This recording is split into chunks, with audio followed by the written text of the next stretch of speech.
Imagina acordar um dia e perceber que, nesse mundo, as suas notas não importam, seu currículo não importa, com certeza, a sua personalidade também não importa. O que importa mesmo é quanta mana você tem, o quão famoso é o seu sobrenome.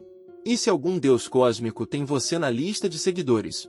Seja bem-vindo, querido espectador, à nossa nova saga de manha, onde nepotismo é atributo de combate, destino é pay-to-win. Se você não for apelão já no primeiro capítulo, você é literalmente parte do cenário.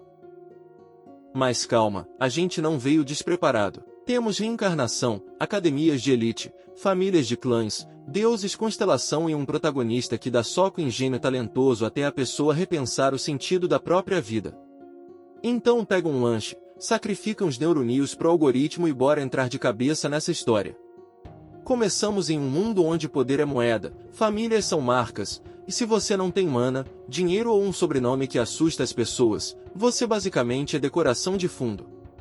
Bem-vindo à Academia Valhalla, uma das 3 maiores instituições de caçadores do mundo. É aqui que gênios são lapidados, egos são quebrados e os fracos fisicamente viram saco de pancada de treino. Todo ano, milhares de aspirantes a caçador tentam entrar. Só um em cada 500 consegue. E mesmo assim, desses sortudos, só 150 chegam a se formar.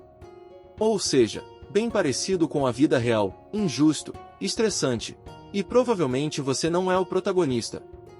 No campo de treinamento, é caos. Alunos já estão se enfrentando como se a mensalidade dependesse disso, porque depende mesmo. Alguns lutam com lâminas polidas que brilham com mana. Outros, de mãos vazias, desviando dos golpes como se o rosto fosse isento de imposto. Lá em cima, na plataforma de observação, está um instrutor sênior de combate, Lee Sang-cheol, calmo. Sério. O tipo de cara que olha para um monte de adolescente quebrando os dentes um do outro e chama isso de base fundamental. Ao lado dele está outro homem, Yumin Júnior, ali por um motivo bem específico, conferir orgulho do seu clã. Lá embaixo, no campo, vemos ela, Yu Soyun, da família Yu, uma das 5 famílias mais prestigiosas da Coreia. Tem 17 anos, se move como uma princesa que já nasceu com espada na mão e carrega um talento que faz professor cochichar e aluno desenvolver complexo de inferioridade. Com mana fluindo suave e espada na medida certa, ela corta qualquer oponente que aparece na frente. Gente cai. A plateia murmura. É isso que acontece quando você nasce com poder, dinheiro e uma linha direta com uma constelação. No começo, Lee Sang-cheol observa com o mesmo olhar de quem vê mais uma filhinha de rico talentosa. Bom talento, técnica impressionante, nada que ele já não tenha visto. Aí o Minjunho solta a bomba, bem casual, a família dela já estabeleceu comunicação com o Guardião Constelação. Agora ele se interessa. Nesse mundo, caçadores não dependem só de si mesmos. Acima deles, muito além dos humanos comuns, existem 5 guardiões constelação, seres que concedem bênçãos, contratos e proteção. Cada guardião favorece uma família diferente. Família Yu, abençoada pelo Deus da Espada. Família Jang, apoiada pelo Fantasma da Lança. Família Choi, protegida pelo Rei da Lâmina. Família O, amparada pelo Rei dos Punhos. Família Jin, guiada pelo Deus do Arco. Ter ligação com um desses 5 é basicamente jogar a vida com código de trapaça ativado. Você ganha mais potencial, avanços mais seguros, habilidades mais fortes e muito mais pressão para não fazer feio no jantar de família. Então, quando o instrutor ouve que o Soyun já se comunicou com o guardião da família, ele deixa de ver só uma aluna talentosa, e passa a enxergar um futuro monstro em forma humana. O teste dela está sendo transmitido para o mundo todo. Câmeras dão zoom, comentaristas surtam, e o planeta inteiro está pronto para ver essa prodígio de 17 anos esmagar o oponente. O oponente? Só um garoto. Kim Jo-yeol, também com 17 anos. Calmo, quase entediado, parado na arena como se isso fosse aula de educação física e não uma luta com transmissão mundial. Os instrutores ficam levemente impressionados, não pela força dele ainda, mas pelos nervos. Encarar Yu Soyun sem fazer xixi nas calças já vale um troféu de participação. O sinal é dado. A luta começa. Il Soo-yun avança, puxando a espada com a facilidade de quem cresceu dentro de um dojo. A mana envolve a lâmina como uma aura viva. Ela lança o olhar para frente, mira o alvo, e não tem ninguém lá. Kim Joo-yeol sumiu. Ela estreita os olhos, sentidos em alerta, e toma a decisão como qualquer gênio tomaria: atacar primeiro, fazer pergunta nunca. Ela golpeia. A esgrima dela é linda, afiada, precisa, com controle de mana que muito aluno venderia um rim para ter. O corte rasga o ar exatamente onde ela prevê que ele vai estar. E então, bem no meio do momento de gênio perfeito, ela sente um impacto pesado bem no peito. Não é mana. Não é magia. É um punho. O soco de Kim Joo-yeol acerta em cheio, e o mundo dela gira. A espada vacila, o corpo perde o equilíbrio, e ela desaba. Na cena seguinte, a prodígio, a super talentosa abençoada pela constelação, está caída no chão, derrotada com um único golpe. O público fica boquiaberto. Os instrutores encaram. Os comentaristas provavelmente caem da cadeira. Nosso garoto? Ele só parece levemente desapontado. Era para ser um teste grandioso, dramático, da futura deusa da espada, e ele encerrou com um soco. E bem na hora em que todo mundo está perguntando quem diabos é Kim Joo-yeol, a história corta. Somos jogados de volta no tempo, 3 séculos atrás, dentro da Torre da Destruição. Esse lugar não é uma dungeon qualquer. É uma ameaça ao fim do mundo embrulhada em pedra e sangue. 2 homens estão no topo, os 2 em frangalhos, mal se aguentando em pé. Um é o governante da torre, o rei da destruição, Brace. Cabelo branco selvagem, óculos azuis estranhos e a aura de chefão final que já enjoou da própria existência. O outro é Kim Ain-oh, o líder marcial que subiu tudo isso para impedir o fim do mundo. Os 2 estão cobertos de feridas. O chão ao redor está rachado e manchado. Dá para quase ouvir os ossos de Kim Ain-oh rangendo a cada respiração. Brace, mesmo meio morto, elogia a luta. Ele está se divertindo. Para ele, esse duelo até a morte é entretenimento.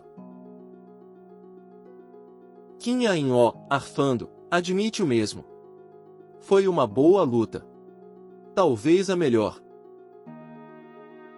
Então, enquanto ele está ali sangrando, algo aparece na frente dos olhos.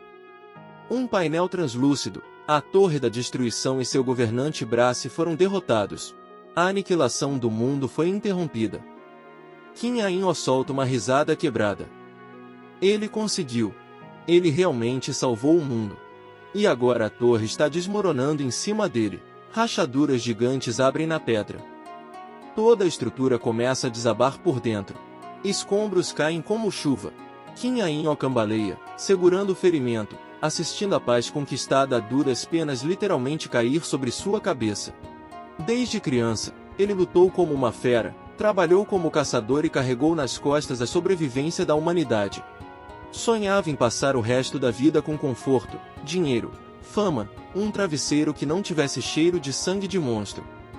Em vez disso, a recompensa por salvar o mundo é ser enterrado vivo nos escombros da maior ameaça dele.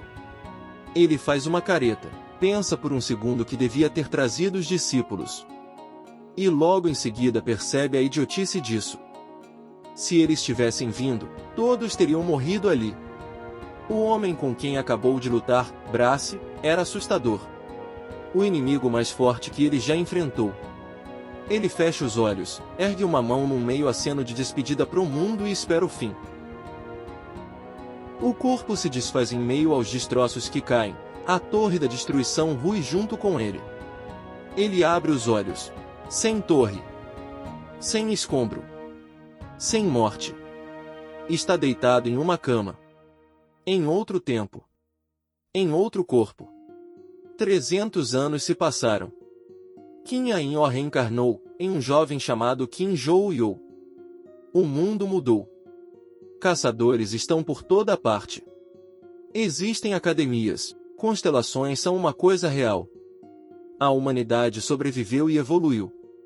E ele, que já salvou o mundo, agora está ocupando o corpo de um adolescente magrelo. Ele se senta, sente a fraqueza desse novo corpo e solta um longo suspiro cansado.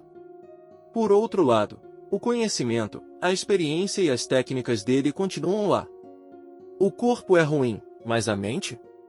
Ainda é a do cara que derrotou o rei da destruição. Ele começa a planejar uma vida tranquila. Chega de missões para salvar o mundo. Chega de batalhas suicidas. Só uma vida calma, talvez limpar umas dungeons de nível baixo quando der vontade de se exercitar. Aí o painel volta.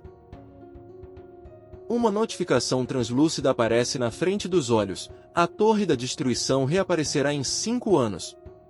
Ele congela. 5 anos. A mesma torre que quase matou ele, pronta para voltar como chefe de raid traumatizante que não sabe a hora de parar. Ele fica furioso. Fúria de ego machucado. Devia ter queimado o corpo do Brace. Esmagado cada resto. Salgado o ar. Mas raiva não ajuda agora. Ele se força a acalmar. Essa era diferente. As condições para conquistar a torre devem ser mais fáceis, mais sistemas, mais conhecimento, mais caçadores.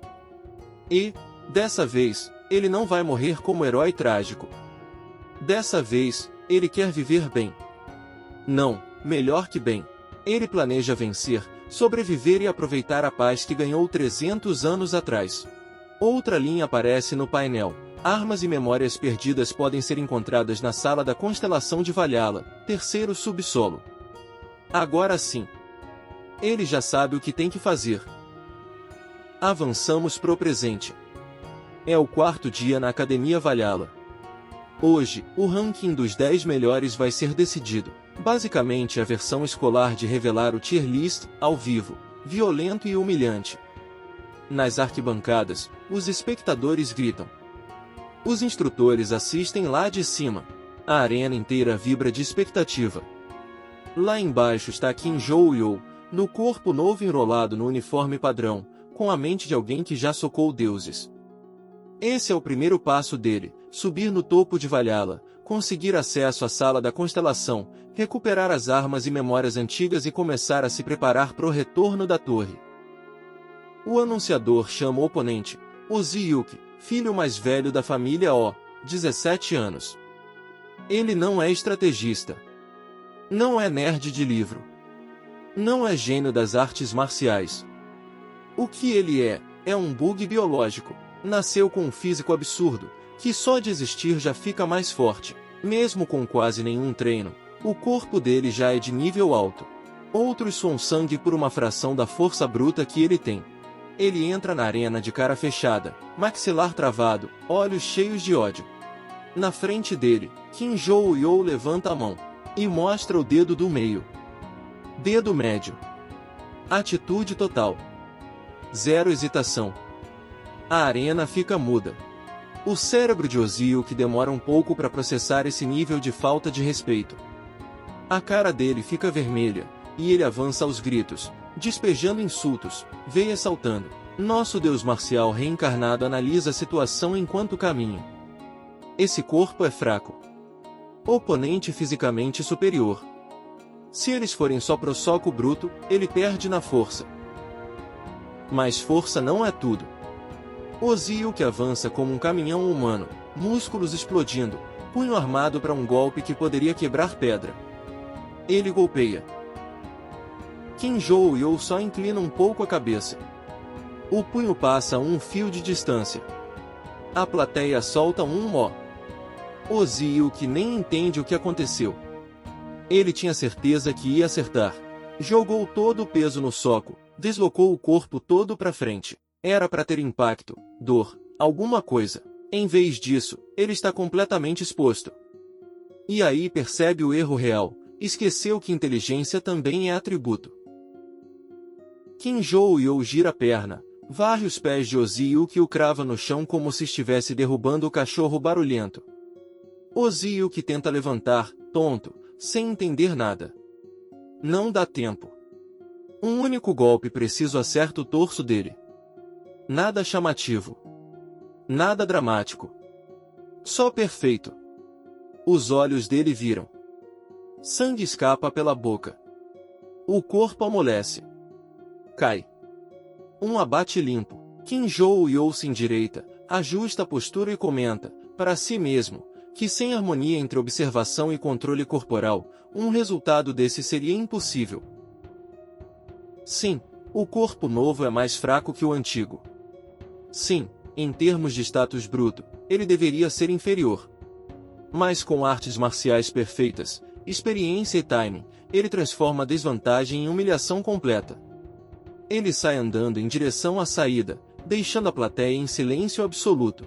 Atrás dele, começam os cochichos. Como assim o Ozil que caiu daquele jeito? Aquele soco pareceu simples. A gente perdeu algum detalhe? Lá na área VIP, tem um rosto nada feliz. Sentado na última fileira está o Shao-Xin, chefe da família O e o rei dos punhos. Ele escuta os espectadores ignorantes chamando aquele golpe de simples e quase tem um treco. Simples? Se Ozil que só tivesse treinado o corpo demais e ignorado artes marciais, beleza, ele estaria desequilibrado. Mesmo assim, não era para cair tão fácil. Os reflexos, os ossos, os instintos dele ainda são de alto nível. E, ainda assim, aquele golpe entrou no único ponto, no único momento, em que era impossível defender. O Shao-Xin repete a cena na cabeça. O filho começou perdendo a calma e avançando no grito. Até usou magia, coisa que ele normalmente evita, para tentar acabar rápido. Se jogou por inteiro no soco, jogando o peso e o centro de gravidade para frente, convicto de que ia acertar. Kim Joo-yeol desviou por um fio, transformando todo esse impulso em vulnerabilidade pura. Depois contra-atacou com precisão inumana, numa velocidade que superou Ozil no auge. Aquilo não foi sorte. Foi técnica treinada. Foi plano. O Shao-Xin percebe algo assustador. Esse garoto, esse calouro, não é só talentoso. Ele é monstruoso. E claro, toma a decisão na hora. Ele quer Kim Joo-yeol na família. Custe o que custar, as luzes do estádio ficam mais fortes quando pulamos para o grande combate final das batalhas de ranking. As arquibancadas estão lotadas, principalmente de fãs berrando por uma certa garota. Alguns são alunos de verdade. Outros, claramente já serviram o exército e ainda assim estão gritando Noona, para uma menina de 17 anos sem um pingo de vergonha. Coreia, né? Na arena está Choi A-ren, segunda filha da família Choi, espada em mãos e relâmpagos suaves dançando na lâmina. Do outro lado, Kim Joo-yeol. Luta ranqueada. Rodada final. A que vai decidir o topo. Os dois ficam parados por um instante, se encarando. Sem provocação barata. Sem pose exagerada. Só leitura silenciosa. Ele observa a postura, a respiração, o olhar dela. Ela observa ele observando ela. Ele rapidamente percebe que ela está esperando ele se mover primeiro. Não é burra como o último. É cautelosa. Analítica. Isso já faz dela um oponente bem melhor. Ele solta uma risada baixa, mas para si mesmo. Talvez isso valha a pena. Choi A-ren aperta a empunhadura, a eletricidade crepitando mais forte na lâmina. O ar em volta vibra, a mana começa a subir. Então, sem aviso, ela avança. A espada descreve um arco, e o relâmpago explode num dilúvio de poder. Num vácuo, esse ataque apagaria qualquer coisa no caminho. Mas tem um detalhe. Os olhos. Bem antes de atacar, o olhar dela se move, exatamente para o ponto onde pretende acertar. Kim Joo-yeol lê isso como se fosse placa de neon. Quando a lâmina desce, o chão está vazio. O golpe acerta só ar e poeira. Ela pisca, chocada. Então escuta uma voz surgindo ao lado, não debochada, só friamente crítica. Se você entrega o alvo com os olhos, desviar fica extremamente fácil. Ela gira, tentando encontrá-lo, e é aí que a dor vem. O corpo se contorce quando um golpe pesado entra, disparando um choque de agonia. Os olhos se arregalam, as pupilas tremem. Mesmo assim, Ela consegue erguer a espada por reflexo, absorvendo parte do impacto com o metal em vez do osso. Kim Joo-yeol percebe na hora. Ele não sentiu aquela resistência típica de carne e osso, só o clã metálico da lâmina. Ela bloqueou. Quase, mas bloqueou. Você é pesada, ela pensa, segurando a espada. Pesada demais. Antes que recupere a base, um punho toca de leve a borda da lâmina. Quase brincando. Então ele avisa, sem levantar a voz, para ela tentar desviar do próximo. A plateia se inclina para frente. Ela não tem chance. O golpe seguinte vem como meteoro, atravessa a defesa, e joga ela voando pela arena. Ela se esborracha no chão, desliza e fica ali, caída, respirando aos trancos. O estádio fica em silêncio por um segundo. Então a voz do anúncio ecoa.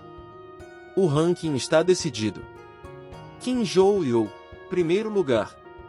A lista dos 10 melhores aparece no painel para todo mundo ver, o nome dele brilhando lá em cima. Ele gira o ombro, irritado com uma leve imperfeição na postura durante o ataque final. Não foi perfeito. Teve algo fora do eixo. Mas tanto faz. O resultado tá ali, fora da arena. A internet faz o que sabe melhor, julgar. Os feeds de notícia explodem com títulos dramáticos. Calouro de Valhalla pirou de vez. Maníaco iniciante ou gênio oculto. Kim Joo-yeol, psicopata da Academia Valhalla. As caixas de comentário pegam fogo. Uns chamam ele de arrogante. Outros de perigoso. A maioria concorda que ele é um babaca. Alguns poucos, escondidos no meio do barulho, dizem, ele pode até ser um babaca, mas é um babaca assustadoramente habilidoso. Enquanto isso, lá nos prédios gigantes de Valhalla, os calouros são recebidos com o discurso padrão sobre história, honra e futuro da humanidade. Kim Joo-yeol está ali no meio, completamente entediado.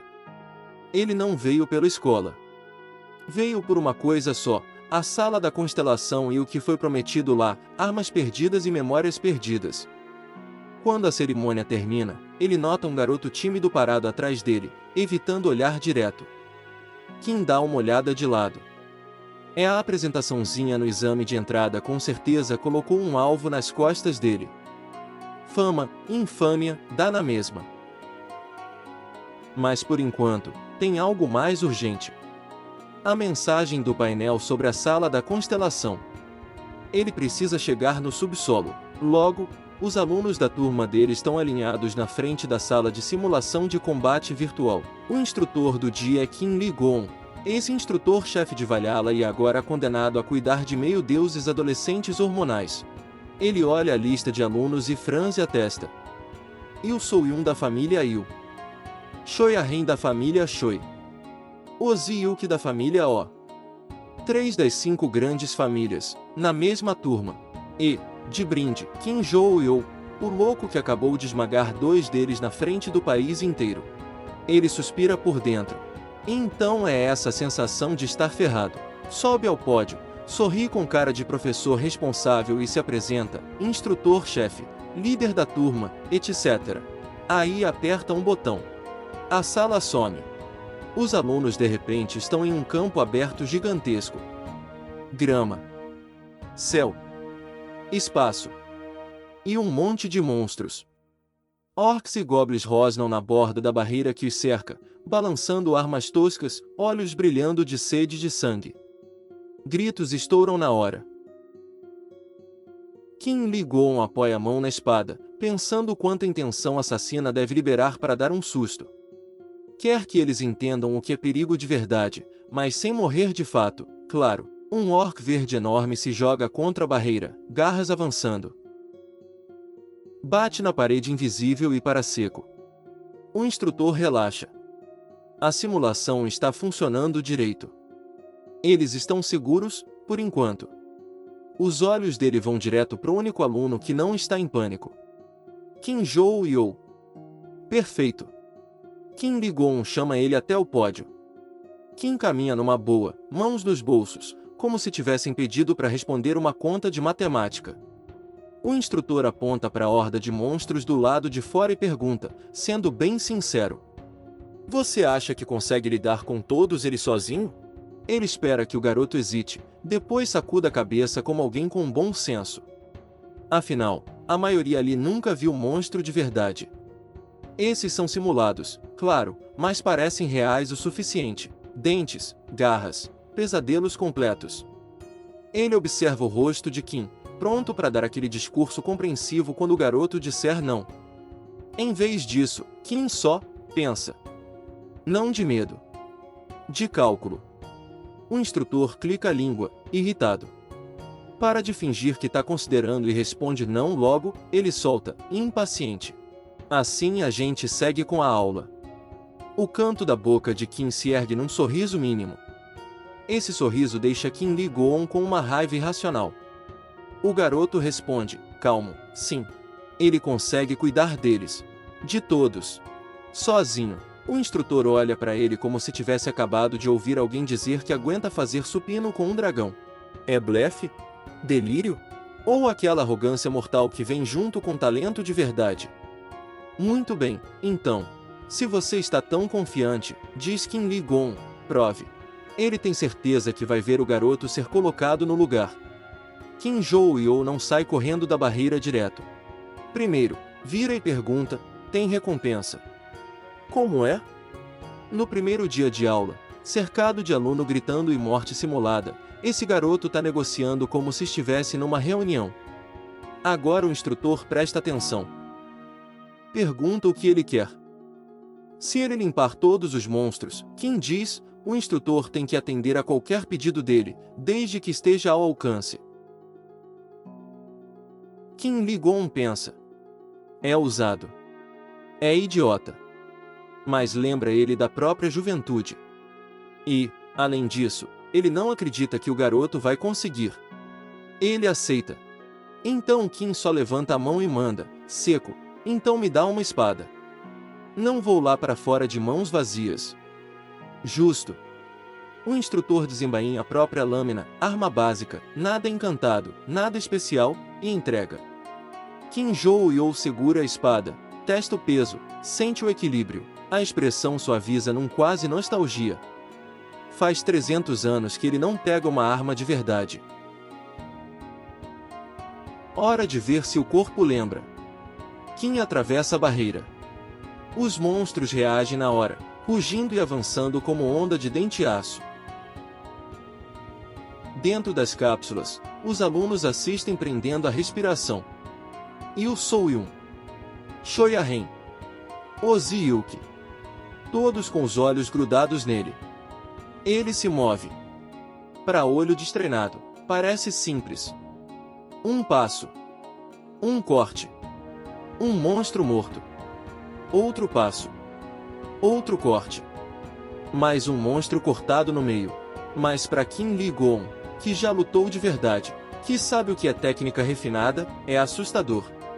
Essa espada não tem buff mágico, nem aumento de velocidade. É uma arma comum, e mesmo assim, nas mãos de Kim Joo-yeol, ela atravessa monstros como se fossem papel. Ele nunca desperdiça movimento. Cada golpe é eficiente. Cada estocada acerta onde precisa. Às vezes ele nem olha para o inimigo que está cortando, o corpo só executa, guiado por instinto e experiência. Em certo momento, um goblin tenta pegar ele pelas costas, garras levantadas.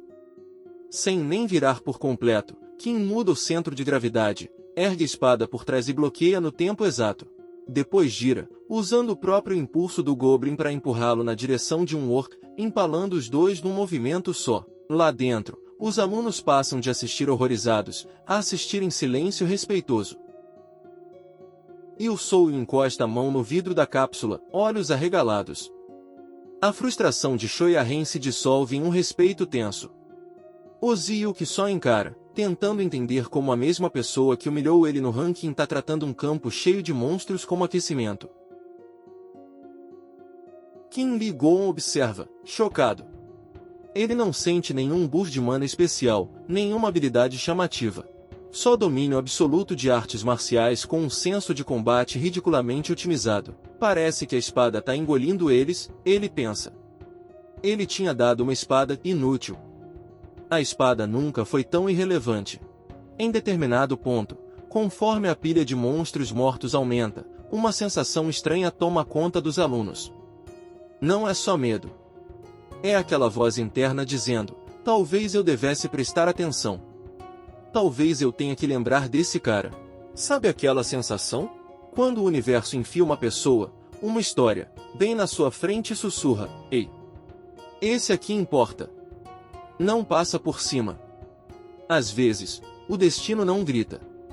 Às vezes, ele só dá um empurrãozinho, cutuca teu ombro, tipo exatamente agora, quando você, por algum motivo misterioso, lembra de seguir essa saga, ficar pros próximos episódios e deixar uma oferta de tributo em forma de like antes que o algoritmo finja que essa história nunca existiu. Enfim. De volta ao massacre. Por fim, o último monstro cai. Kim chacoalha o sangue da lâmina como quem fecha um livro e volta andando para a barreira. Nenhum arranhão. Lá dentro, os alunos estão abalados. Alguns inspirados. Outros só repensando todas as escolhas de vida. Kim atravessa a barreira, espada na mão. E encara direto Kim Li-gon. Sem se gabar, só com um pedido: calmo. Ele quer acesso à sala da constelação. A mandíbula do instrutor trava. A aposta. Ele prometeu atender qualquer pedido dentro de seu alcance. Ele realmente achou que o garoto ia falhar. No máximo, fazer bonito, derrubar uns monstros, mas não limpar o campo inteiro como se estivesse cortando grama. Agora está preso num contrato verbal com o calouro mais assustador que já viu. Kim Joo-yo espera, expressão neutra, olhar afiado. Kim Li-gon sabe que isso não é pedido de criança. A sala da constelação não é museu, é lugar sagrado e perigoso, cheio de relíquias e poderes ligados aos próprios deuses. Mesmo assim, promessa é promessa. E lá no fundo, ele está curioso. Até onde esse garoto vai, se deixarem ele subir? A aula termina com os alunos exaustos, mental e emocionalmente. Kim Joo-yo, por outro lado, está mais irritado que cansado. Despenca numa cadeira depois, resmungando sozinho que a aula foi longa demais e, na maior parte, inútil. Ainda assim, pescou informações valiosas, principalmente sobre constelações, guardiões e relíquias. Na vida antiga, nada disso existia. Naquela época, ninguém falava em constelação. As pessoas só enfrentavam monstros com o que tinham na mão, sem upgrade divino, sem contrato, sem bênção.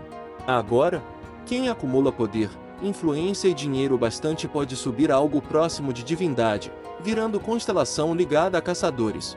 Valhalla, como terceira maior academia da Coreia, guarda muitas dessas relíquias. E eu preciso do que está embaixo desse prédio, ele pensa.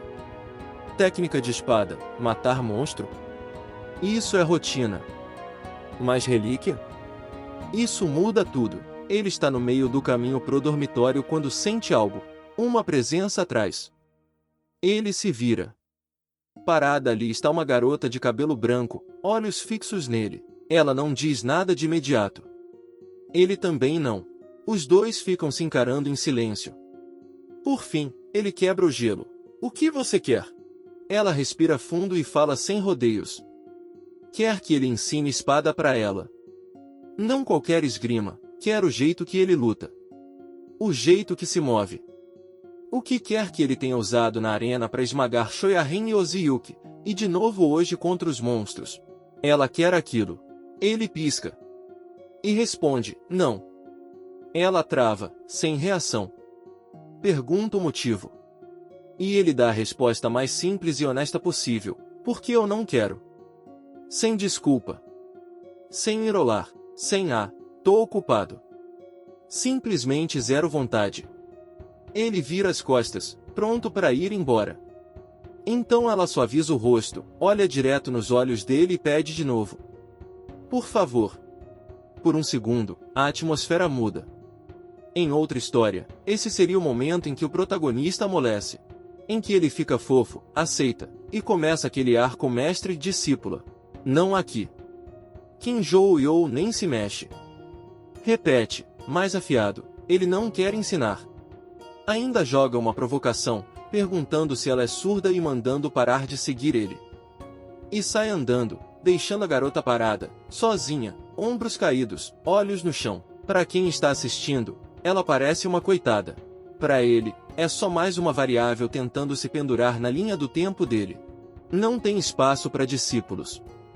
Não enquanto a Torre da Destruição está à espera. Mais tarde, na sala dos professores, Kim Li-gon está com um café na mão, ainda sem digerir o dia. Na frente dele, Lee Sang-cheol escuta com a cara calma de instrutor que esconde quantos alunos queria estrangular naquele semestre. Kim Li-gon admite o óbvio, aquilo foi vergonhoso. Mais do que doer, ver a própria espada sendo usada para massacrar o mapa de simulação no primeiro dia não faz bem pro ego. Ele comenta em voz alta se Kim Joo-yeol é mesmo um estudante do ensino médio. Lee Sang-cheol confirma o que achou nos registros. O garoto é órfão de um pequeno orfanato em área de alto risco.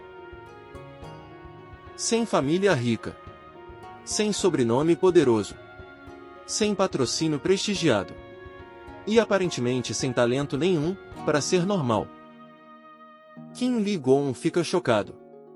Achava que o garoto tinha algum background nobre escondido. Um tipo desses normalmente não brota do nada. Mas confere, Lee Sang-cheol investigou pessoalmente. E além disso, um farsante não entraria em Valhalla fazendo cena desde a cerimônia de abertura só para chamar atenção. Esse tipo de comportamento grita, eu sou real e não tô nem aí pro que pensam. Lee Sang-cheol então menciona outra coisa, o garoto pediu acesso à sala da constelação. Kim Li-gon confirma. Depois de pensar um pouco, Lee Sang-cheol diz que está disposto a permitir que Kim Joo-yeol entre, mas só até o primeiro subsolo. Nada além disso. Essa é a decisão do diretor. Kim Li-gon fica aliviado e agradecido. Se enfiou o garoto nesse rolo, pelo menos pode guiar um pouco o caminho. Ele também admite que não sabe exatamente o que existe mais embaixo, especialmente no quinto subsolo, que é totalmente restrito. Só espera que uma visita rápida ao primeiro andar não vire desastre. Aí suspira e comenta sobre a turma, 3 alunos das 5 grandes famílias. Um desastre ambulante chamado Kim Joo-yeol. Ele está preocupado, com razão. Cuidar de um gênio nobre já é um inferno. Cuidar de 3 na mesma sala, mais um quarto elemento imprevisível? É um ano inteiro de dor de cabeça. Lee Sang-cheol não consola. Em vez disso, menciona casualmente que também tem um estudante de intercâmbio da família Ventric numa turma vizinha. Um Ventric de linha direta. Hokjil Ventric. Boatos dizem que foi expulso da academia britânica por causar problemas. Kim Li-gon encara ele em silêncio por um tempo e solta o ar devagar. De repente, a própria turma nem parece mais o pior problema do prédio. Na manhã seguinte, em sala de aula, Kim Joo-yeol está quieto na carteira, abrindo e fechando as mãos. O corpo é melhor do que esperava. Fraco comparado à vida anterior, claro, mas funcional. Bom material base. Falta a parte de controle de mana. Esse é o próximo gargalo. Para resolver, ele precisa daquilo que o painel apontou. E, para isso, precisa da sala da constelação. Enquanto ele pensa em mana e armas antigas, uma sombra cai sobre a carteira. Um garoto de cabelo loiro e confiança demais está em pé na frente, com um assistente ao lado. Hokjil Ventric. Ele se apresenta como se esperasse que a sala inteira se levantasse para aplaudir.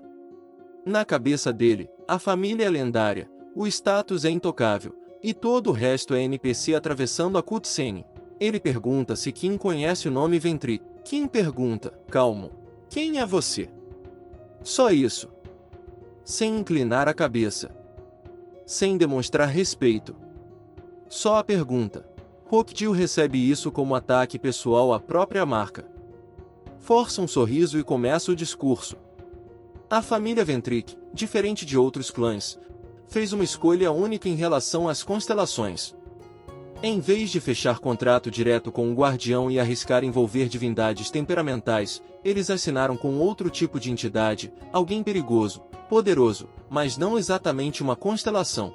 Como resultado, a organização Ventric tem influência gigantesca na Europa. Entrar para ele significa dinheiro, segurança e poder. Rockjill explica que outras famílias têm ramos que sofrem. Mas no caso dos Ventric, eles tratam os seus de outra forma. Tem alcance, proteção, recursos. Então ele vai direto ao ponto, pergunta se Kim Jo-yeol quer se tornar forte. Se ele entrar para a família Ventric, Rockjill promete, consegue levá-lo até a constelação deles e garantir um contrato. Na cabeça de Rockjill, isso é tiro certo. Afinal, Kim foi o centro de atenção no exame de abertura. Conseguir alguém assim pro seu lado seria perfeito, mesmo se o garoto for meio mal educado. Em vez disso, Kim só balança a cabeça e recusa. Sem discurso. Sem cena dramática. Só um não. Rockjill fica parado, sem acreditar. Yuria de Frélix, a assistente, faz cara de quem acabou de receber prova de matemática em 3 idiomas. O rosto de Rockjill entorta. Ele chama Kim de grosso e nojento, joga insulto para todo lado, até uma voz cortante atravessar a sala. Lee Sang-cheol chegou. O instrutor sênior manda todo mundo voltar para os lugares. Chama a atenção de Rockjill pelo nome completo, no tom de pai que acabou de ver o filho quebrar a TV. Aí lembra todo mundo, aqui é Valhalla. Não é a mansão da família Ventric. Não é a academia britânica de onde ele foi chutado. Não é o quintal de brinquedo de filhinho de nobre. A presença do instrutor pesa.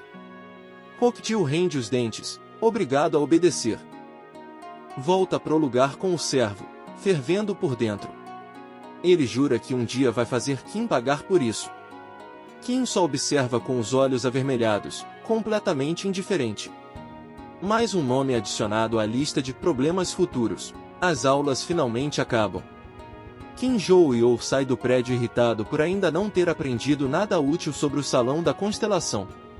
Em vez disso, perdeu a manhã lidando com um idiota europeu. Enquanto anda, escuta passos atrás de novo. A garota de cabelo branco. Ela ainda não desistiu, pede de novo para ele ensinar espada. Ele suspira por dentro. Ela ainda não entendeu que nem todo gênio quer discípulo. Alguns estão ocupados impedindo o fim do mundo. Outros só não gostam de gente.